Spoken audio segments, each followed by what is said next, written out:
What's up, you guys, man? It's your boy Vocals J back with another reaction video for you guys, man. As you see by today's title, bro, we are reacting to another family TV video, man. Shout out to bro.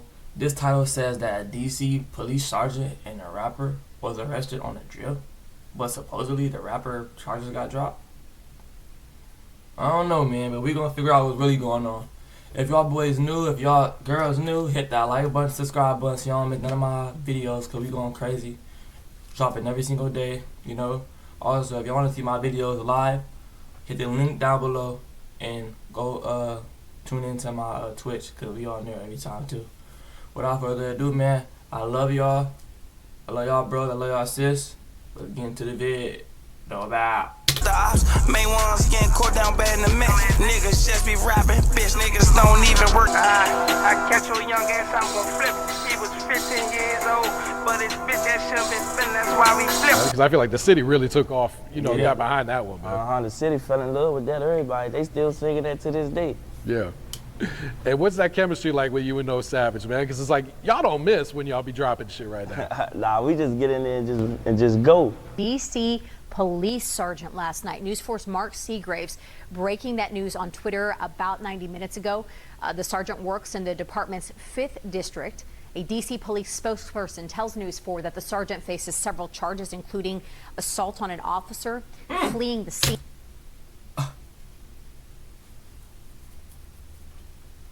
What? That nigga, a sergeant, police officer, sergeant, right, y'all? High ranking. Got charges of assault on an officer, fleeing and evading. But what the fuck, nigga? What makes you live a street life and you're a police sergeant, bro?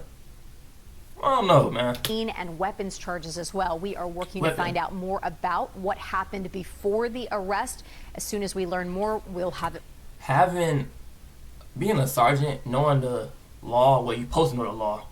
I guess not for him, but being a sergeant and knowing the law, you should never have a weapon charge.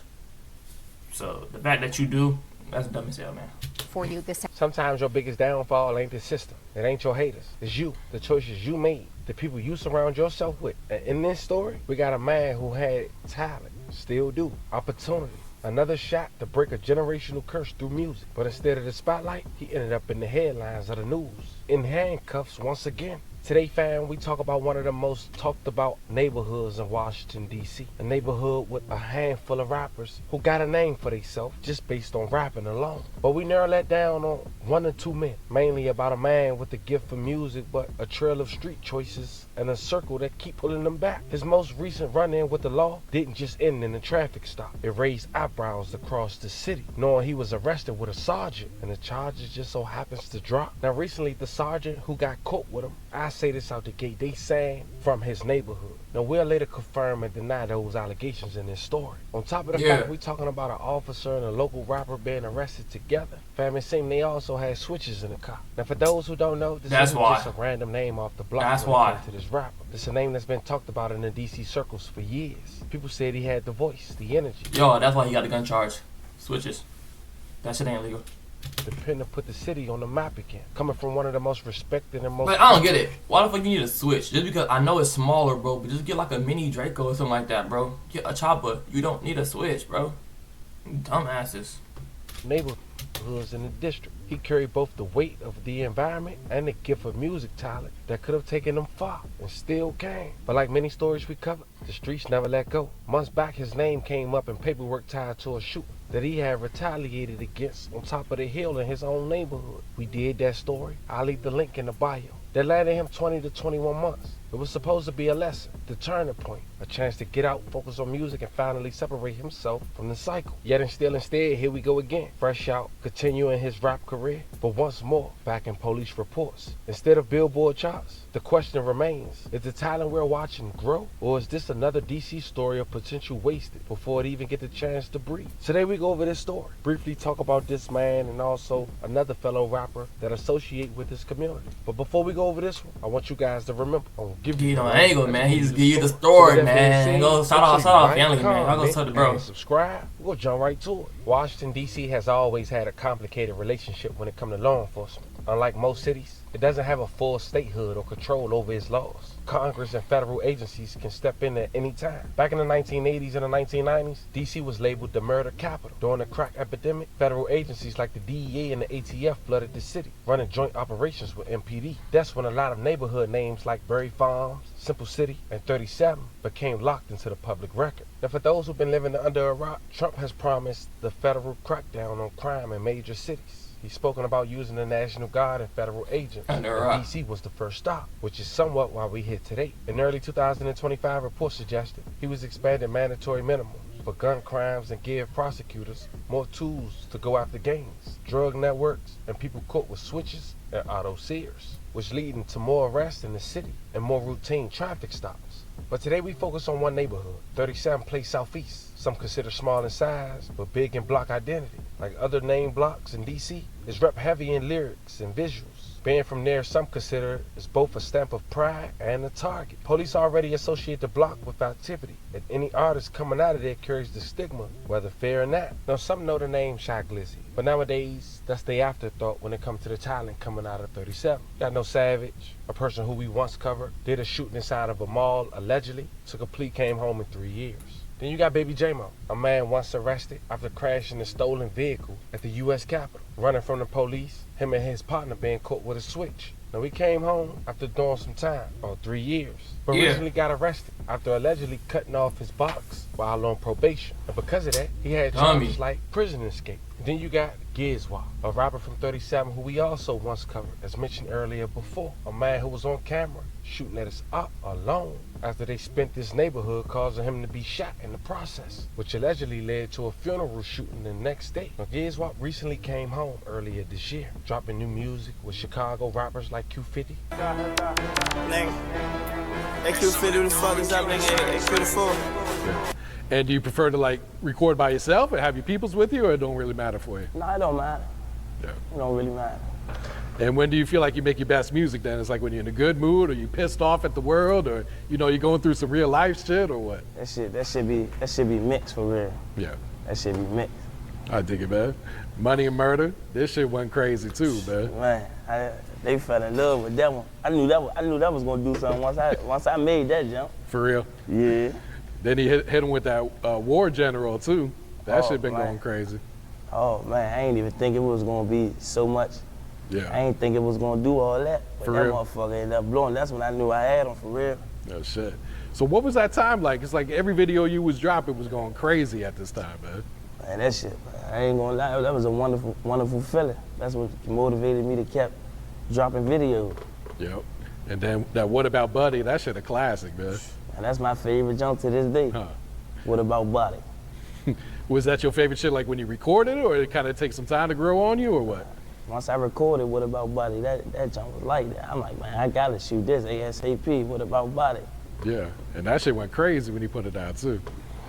Nah, for real. But then unfortunately after that, you had to go sit down, man. Yeah, man. And that's crazy too. So where were you at mentally during that time, knowing like, man, your music career's taking off, the whole city behind you, and now you got to go sit down for a bit, man? Man, I was irritated. I ain't gonna lie. I was irritated, but I just put it to reality, man. If they fucking with me when I come back, I know they gonna fuck with me again. Yep. And what kept you positive during those times that you was locked away there, man? Man, just my family, knowing what I'm coming home to, you get what I'm saying? Still in a good position to take off. Yeah. And what was your experience being locked up? Because I'm sure a lot of people knew who you were inside too, man. Nah, like in my city, like the jail, but they didn't have me over they didn't send me to my jail, they sent me like federal holdover, so I was cool, like some other guys, they'd come across, but it wasn't really none. Like when I hit the feds, I want no rap time or nothing. Okay. Nothing like that, letting niggas know I rap, I want no that. Yeah. And where all did they have you stationed at? Because I know in federal, they usually move you around a lot too. Yeah, they just had me like in Warsaw, shit like that out. Like that was on the holdover part until I got sent to the feds. Okay, yeah. And how long did you end up, you did a little under 2 years, right? Yeah. I think like 20 months.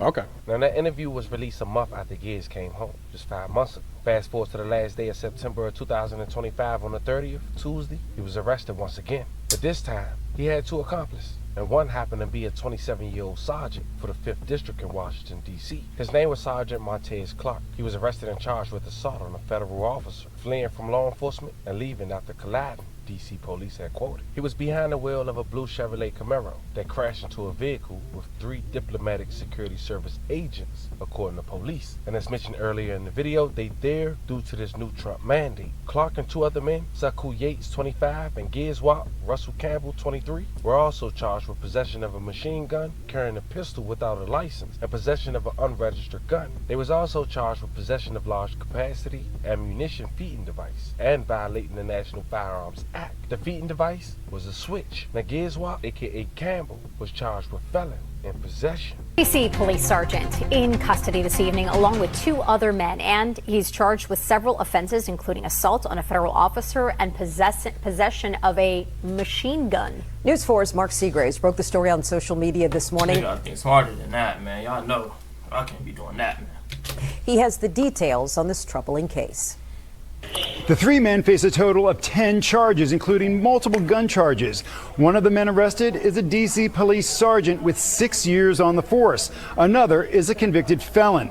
According to this police report, it happened about 9:30 last night here in the 4700 block of Southern Avenue Southeast, near the D.C.-Maryland line. Police attempted to stop a blue Chevy Camaro for a routine traffic stop when the Camaro began to flee, eventually crashing into a vehicle occupied by 3 diplomatic security service agents. The DSS is the law enforcement arm of the State Department. All 3 men in the Camaro were arrested. According to police, 27-year-old Montez Clark was driving the car. Clark is a sergeant assigned to the 5th Police District. The 3 are charged with various crimes, including assault on a federal law enforcement officer, unlawful possession of a machine gun, and possession of a large-capacity ammunition feeding device. News 4 asked Mayor Bowser about the arrest at a press event this morning. I can't tell you anything, but if we have we're going to watch the process very closely. We don't want anybody working for us, especially in that capacity, if they're engaging in that type of behavior. Sergeant Clark and the other 2 defendants are due in court for their initial appearance sometime today. In the newsroom, Mark Seagraves, News 4. Thank you, Mark. We have reached out to the state about the conditions of their agents. We have not heard back. Now, for those who wondering, it's been allegedly reported that the sergeant is from 37. And what's even more alarming is that the sergeant, according to recent reports, allegedly took the charge. Everything was dropped when it came to Gizwap, which makes you wonder, is this a plot for a bigger indictment against 37? Or is this yet another opportunity to take advantage of his talents? I guess only time will tell. Now, at some point, we gotta ask ourselves, fam, what good is talent if the streets keep writing the story? Opportunities don't come twice for everybody. And sometimes, even the second chances come with chains attached. As of now, this is just an update. But only time will tell what the future will bring. Fam, this was the story of a local rapper and a sergeant from D.C., allegedly from the same neighborhood, getting arrested after running from police, crashing into another police agency vehicle, and getting caught with a switch. As more developed, I keep you guys updated. Until then, let me know how you guys feel about this one in the comments. Don't forget to like and subscribe. And that's it, bro. Y'all let me know what y'all think, man. Shout out Family TV. Where we going?